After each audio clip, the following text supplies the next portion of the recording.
how to use Smart Life app. Now in this video, I'm going to show you how you can get started or set up your Smart Life app. So of course, to start, you just want to go ahead and pull up your Google Play Store or any app store available on your device, and then just simply look for Smart Life Smart Living application. So you just need to make sure that you're going to be downloading the same thing as what you can see on screen so that you can definitely connect all your smart gadgets that you have at home without any problem.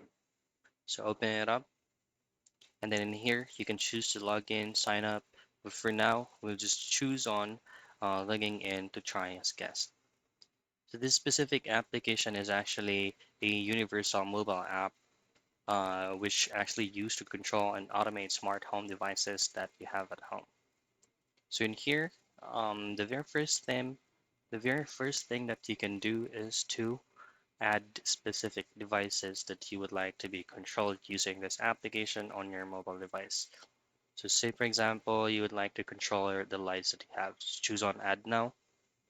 Then make sure that your Bluetooth and location is turned on. Once you hit on continue, and make sure as well that the device that you're gonna be connecting into this mobile device with is has the Bluetooth turned on as well so that it will be paired without any problems. And that's it. That is how you use Smart Life app.